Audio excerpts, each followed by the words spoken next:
Welcome to the Integral Stage, and to our special series on the evolution of religion, the future faces of spirit. When I first started planning and recording for this series, I didn't imagine I'd be speaking to you from the upside down. But that's what it feels like now, with so many of our personal lives turned over, and the economies of so many countries on the verge of collapse. It's surreal. This global confrontation with our collective vulnerability, with the disruption of our economies, the crisis of faith in the trustworthiness and competence of our leadership, the undermining and increasing incoherence of our information ecologies, the exploitation and degradation of our ecosystems, the fragility of our healthcare systems and complex global networks, provide powerful impetus for taking a long, hard look at what we've been doing and considering where we might go now as we seek paths of recovery and renewal. Lots of people have been saying, we can't go back to normal. We can't risk that. And as process philosopher and guest of this series, Benita Roy puts it, the needle is moving. We have extraordinary opportunity here, with so much of the status quo on hold and in question, and so many people open to considering possibilities that even weeks ago seemed fringe or unthinkable. There's something religious to this moment, I feel, as there often is at such liminal times. The whole globe is confronting its vulnerability and mortality. We've all been driven at once into cloister, and this ritual of separation is testament also to our co-presence, to our entanglement. For all the loneliness, tedium, and anxiety we may feel, confined to our houses or finding new ways to conduct even the simplest of transactions, these dances of distancing at the coffee shop or cash register, I think we can't help but also feel that we're involved in something almost transcendent, a global gesture that unites and reminds us that we are for each other. Most people sheltering in place are not in danger of losing their lives after all. We do this not so much to avoid our own demise, but to avoid being instruments of death to others. If one of the functions of religion and spirituality is to bring disparate elements of ourselves or our worlds together into new, generative harmonies, then this moment feels like a religious one for that reason as well. Although, on the one hand, it feels like we're in the midst of a powerful disintegration, with so many schools closed and businesses shuttered, and various systems teetering on the edge of failure. We've also managed to coordinate global systemic changes and interventions in ways seldom attempted previously. And we are perched here at this moment of decision. As we navigate and collaborate around this challenge and confront our failings and incoherencies, we have the possibility, though by no means the guarantee, on the far side of this, to build better, wiser, more anti-fragile systems and ways of being together. I like to speak about religious and cultural systems in terms of generative and degenerative enclosures. Especially in a religious or spiritual context, a generative enclosure can be defined as the establishment of a zone of intensity through the enactment of a membrane in time and space. On the individual level, through practice routines, ritual behaviors, ascetic retreats, we create the conditions for the amplification of experience, the generation of zones of intensity, which push us far from equilibrium and allow for the development and disclosure of new patterns or ways of being, new forms of perception, new states of consciousness, and new levels of depth and personal integration. That's spirituality, the creation of a generative enclosure on an individual level. And collectively, through social practices of establishing structure and building coherence, the different ways we have of gathering together, harnessing our energy and creativity into spheres of mutual illumination and co-inspiration, through tradition, art, discourse, games, rituals, contemplative communities, and so on. The enactment of a generative enclosure intersubjectively and interobjectively to foster collective well-being and wisdom is what I would call religion. But of course, they aren't entirely distinct or merely parallel movements. Religious enclosures can support individual spiritual work, and spiritual work can inspire religious flowering. It's interesting to look at our time now in terms of generative enclosures. A system may be pushed towards disenclosure through internal or external pressures, the crash or release phase in a panarchy cycle. But this movement is still generative. It's a threshold moment between orders. Under the unique pressures of the pandemic, many of our social routines and processes have been released, suspended. We are each now enacting new, much more circumscribed membranes in time and space. Each home now a bubble, a retreat space, a magic circle. Can we use this opportunity religiously in the most basic sense? To come to reckoning with ourselves and with our relationship to the systems that have brought us to this point. To come to deeper integration and authenticity. To generate new vision and potential. To open the flowers of our souls in the hothouse of our quarantine. You might just prefer to watch Netflix, and I don't blame you. I was finally able to watch a few good episodes myself that I hadn't been able to see for years. But when I think about spending the next 1 to 2 months, maybe 3 months at the least, under this enforced cloistering, I want to make the most of it. Regardless of whether we ultimately need to be doing this, it's upon us. We have for the moment been given back to ourselves, even as we try, through our isolation, to extend care to one another. In this age of distraction, we now have the opportunity to go deeper within ourselves, and perhaps also to begin to build or reinforce what Andrew Harvey calls cells of grace, local or virtual networks for spiritual and social activism in our time of crisis. I'd like to do something like that with this series, to foster conversation across many quarters so we can think collectively together about the nature and future of religion, and to feel into whatever it is that's hovering in the wings, responsive now to the call of our times. What roles, if any, do we expect religion and spirituality to play supporting human thriving as we head into the turbulent future? What kinds of practices or forms of community do we expect to become more prevalent going forward? And what should we be aiming for? What is religion or religiosity? Taking into account our received definitions, but looking beyond them too, for something that can thrive in and empower our emerging world. What is our vision of an ideal integral or metamodern or game B or participatory spirituality? How are we going to handle both the challenges of diversity and the corrosive forms of globalized homogeneity that are likely to grow on our shrinking, hyperconnected planet? How can we better learn to practice together across traditional, cultural, and/or developmental divides? How might science and religion work to take up the shared challenge of supporting human well-being and transformation? These questions do not set any limits to the discussions that follow, but they provide a way in. As I mentioned earlier, the Future Faces of Spirit video series was not originally conceived as a response to the coronavirus pandemic and the shutdowns and social distancing practices that would follow. I didn't imagine that we'd ever be in such circumstances. And many of the discussions that follow will not be focusing on that at all. But since the pandemic is the looming context for the debut of this series, and since this enforced pause has affected so many of us around the world and put so much into question, I wanted to just acknowledge that here. It's a striking and, at the moment, more viscerally felt example of multiple concurrent crises and challenges that inspire many of the participants in this series in the work that they do towards cultural transformation, social activism, individual development, and religious or spiritual reformation and innovation.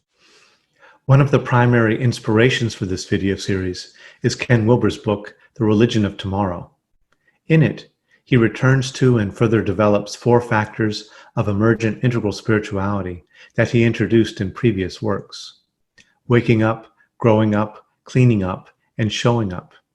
These factors, considered as domains of practice, actually provide a good foundation for approaching and grappling with the suite of personal and social problems that I've been discussing here.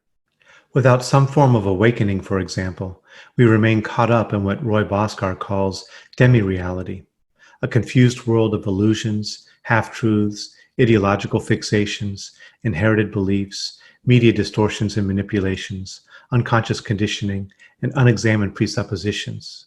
The condition that David Bohm calls the smog of thought, and that John Vervaeke and Daniel Schmachtenberger are addressing in their respective work on the meaning crisis and the war on sense-making. Without some form of growing up, we lack wisdom and remain developmentally unprepared, emotionally, morally, and cognitively, for the complex problems, the wicked messes that currently confront us on almost all sides. We remain in over our heads, as Robert Keegan puts it. Without some form of cleaning up, we continue to sabotage ourselves and undermine our relationships. We remain self-divided and subject to unconscious acting out, individually and collectively. To be effective and integrous agents in the world, as Krishnamurti and Jordan Peterson both remind us, we must first clean up our own houses. And without some form of showing up, of working for justice and caring for the commons, we compromise the conditions of possibility for any of the other three domains, for others if not for ourselves. We thwart our collective thriving, and often we end up complicitly serving, if not becoming subject to, systems of oppression or exploitation. For this series, I did not ask participants to comment directly on the book. Rather, I used its themes as launching points to ask participants to reflect on and offer their own best visions of what's next and what's needed for religion and spirituality in the coming century. This includes not only developments within and between existing religious traditions, but also emergent forms of religious naturalism, post-metaphysical spirituality, or post-religious manifestations similar to Richard Kearney's anatheism, Peter Sloterdijk's anthropotechnics, David Michael Levin's practices of the self, with his lovely extended philosophical meditations on the untapped potentials of each of our senses, or John Vervaeke's religion of no religion. In my own writing and reflection in this area, I have focused most on three themes: post-metaphysical spirituality, translineage spiritual practice, and the field of interreligious relations and dialogue. In my view, an emergent integral spirituality invites multiple possible realizations and would include all of these themes. One, an integral approach invites the development of integrally informed schools of thought within existing religious traditions, which may encourage greater balance and scope of vision and practice and greater possibilities for development than have been widely realized before. And this is an area where Wilber has tended to focus in recent publications, particularly in his writings on integral Buddhism or Christianity. Two, on the philosophical level and in its role as a meta-system, it invites the facilitation of robust and transformative interfaith dialogue among traditions through the provision of a shared meta-language or meta-practice, encouraging deep dialogical encounters among autonomous paths, which may or may not involve actively borrowing from each other, or occasionally and experimentally practicing across traditional boundaries. Good examples are Raimon Panikar's method of diatopical hermeneutics, or the integrally informed work of Ashok Gangadin's Global Dialogue Institute. 3. It invites the emergence of new, integrative, global religious traditions, or post-religious, post-metaphysical forms of transformative practice and social engagement. I would include here possibly the trans-Himalayan tradition, as well as Wilber's integral meditation practice, or Sloterdijk's anthropotechnics. And or 4, it invites the cultivation of a non-dual sensibility, which would allow practitioners to skillfully embrace and navigate within multiple spiritual world spaces simultaneously, as they learn to surf their vertiginous crests rather than being dashed by the waves of incommensurability. In other words, a robust translineage practice, or what Brother David Steindl-Rast calls interspirituality. One of the primary exemplars of this approach, in my view, is, again, Raimon Panikar, who remained a Catholic priest while studying and practicing deeply in the Hindu and Buddhist traditions. We might also include Ramakrishna here, or Bede Griffiths, Abhishektananda, or Samir Selmanovic. The second and fourth points, those of interreligious relationship and translineage practice, are especially powerfully approached through the concept of co-presence, the unfoldment or implication of the world within each thing, and of each thing within the world. The concept of co-presence was developed by Roy Bhaskar as part of his broader model of non-duality. It represents the deepest level or form of non-duality, and is, in his view, the necessary precondition for the operation of the other mechanisms of non-duality that he outlines. Specifically, non-duality is the transcendentally necessary ontological condition for the possibility of any form of perception. Theologically, the principle of co-presence is akin to a generalized form of the Catholic Trinitarian doctrine of circumcision, which is the doctrine of the reciprocal indwelling within one another of each of the three persons of the Godhead. But in Bhaskar's formulation, circumcision or co-presence is not a truth pertaining to God or only to God. It is a truth about all things, that all things indwell each thing. On this view, especially regarding the second and fourth points of interreligious relationship or translineage practice, each religious practitioner and each tradition can be seen to unfold the totality, or the potential for the realization of any aspect of the totality. Does such a view vitiate interreligious relationships?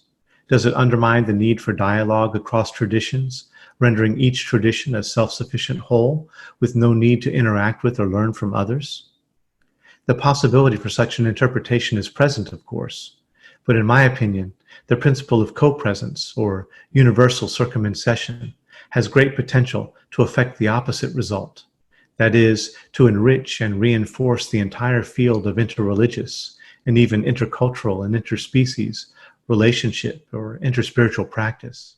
For while each being or form is indwelt by the totality of all forms, or at least the alethic truth of those forms, and therefore has the potential to realize some aspect of each, in reality, we only ever actualize a limited amount of that potential, developing richly along certain evolutionary pathways, perhaps while leaving many others relatively untrod.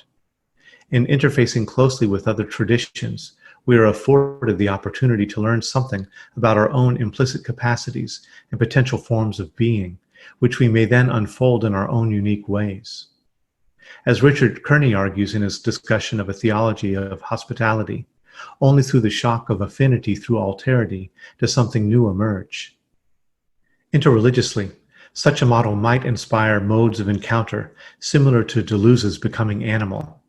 Not a process of imitation, not a conscious choice to adopt a costume or to mimic another being's ways, but the invitation to draw close to the other until imperceptibly, in that zone of maximal proximity and indeterminacy, becoming eventuates.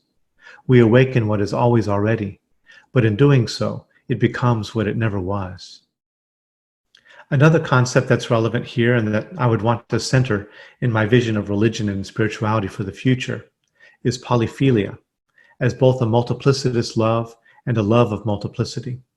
With the rise in our time of integral interspirituality, translineage spiritual practice, dual or multiple religious allegiance, polydox theology, and so on, and with Sloterdijk's call and God's zeal for a mature and not merely relativist polyvalent understanding of transcendence, beyond monotheism, I've sometimes playfully reflected on what totemic identity we might embrace as we move towards these new ways of being and being together. Can we describe ourselves as spiritual magpies or bowerbirds? This would seem to invite postmodern or post-colonialist criticism, and rightly so. Magpies and bowerbirds are notorious thieves, pilferers of whatever shiny or eye-catching objects they find lying about in others' homes and yards. And from here, it's no stretch to think of colonialists' raiding of other cultures for whatever baubles they can lift and hoard. What Roland Faber and Catherine Keller call the piracy of appropriative pluralism. And yet, there's something charming and even venerable about magpies or bowerbirds. While willful transgressors of boundaries, they are also lovers of beauty wherever it is found, with a knack for gathering the most unlikely treasures and weaving them together into new habitable spaces. Faber and Keller contrast interreligious piracy with polyphilia, a multiplicitous love and a love of multiplicity, as that which may better resist competition and colonization than mere ethical ecumenism. An integral approach to interspirituality or translineage practice in this polydox register is not a mere subsumptive inclusivism, but a perichoretic love which recognizes that difference is inherently connective. It is a polyphilic sensibility which both insists upon the sacredness of and which amorously transgresses the boundaries of identity and culture in the interest of a, quote, convivial polydoxy of living together mindfully and nourishingly, unquote. In this polydox we space, we're free to be dual or multiple religious citizens, or we may maintain primary allegiance with a single tradition, but even in the latter case, we cannot help but be fecundated by one another. Our nests will be increasingly lined with treasures that others have wrought, which we have taken up into the dark and glittering spaces of our own generative enclosures. In what follows, and in the spirit of other appreciation, I want to run through a list of allegiances, a litany of names I'd like to invoke as inspirations and fellow travelers in exploring the future faces of spirit. With Jorge Ferrer, I see the generative enclosures of our traditions, faith communities, and practice lineages, each as uniquely embodied means of participatory inaction, of calling forth unique experiential world spaces and soteriological horizons. Each tradition must be recognized as a creative expression of our invocational engagement with spiritual power or mystery, the very Goethean I we have grown in our encounters with otherness. With Catherine Keller and the polydox theologians, I see in every generative enclosure of body and tradition the folding and unfolding of the relational ply, which situates us in multiplicities, imbricates us in complementarities, and implicates us in the unknowing of our evolutionary becoming. With Jean-Luc Nancy, I see in the generative enclosure of any particular tradition the singular plural of its being, the with that is constitutive of its presence, where its singular presence is always already co-presence, the declaration of the impossibility and the utter poverty of the only one. And with Ken Wilber, I see each generative enclosure as a holon, already plurisingular, the body of tetra in action, which, as a holon, can never be mistaken for a non-holonic foundation or ultimate, thus releasing it to the ongoing invitation of beings becoming. The wild knot is a mathematical figure that's especially suggestive here. In knot theory, a tame knot is a knot, a spatiotemporal site of multiple foldings and crossings, which is finite and which ultimately reaches closure. But a wild knot has no such terminal point. It converges on an infinite folding. It is concretely particular and vanishingly relational at once. There's always a gap, an excess, which allows for a potentially infinite series of loopings and crossings, often fractally or quasi-fractally iterated. I'm no mathematician, so I can't really use this image for more than its poetry, but to me it does beautifully represent the play of enclosure and deep relational enfolding that I've been emphasizing here. In its graphic rendering, the wild knot sometimes is depicted as a kind of Celtic knot with a black hole at the center, a receding horizon of unbounded crossings. And sometimes it appears more like Indra's net, an infinitely tangled knotting with multiple nodes that each reflect the rest of itself. For me, the first image is a good symbol for the individual, for the singular holon, and the second for the intercultural field, the global commons we are challenged this century more than ever to learn how to visualize and navigate. Thinking about the theme for this series, the future faces of spirit, what I would most like to say in my comments here is that, regardless of whether we identify with an existing religious tradition or choose to practice in a neo or post-religious context, and whether we center ourselves within one cultural paradigm or seek to live and act from within several simultaneously. Two superordinate spiritual needs for our times are the understanding of co-presence and the cultivation of polyphilia, grasping the many one, the multiplistic unity of our mutual indwelling, and loving from within that understanding. This is not easy. In fact, really working it through is harrowing and messy, as it calls for confrontation with our shadows, with the deep psychological and social faults that divide us from ourselves and from each other.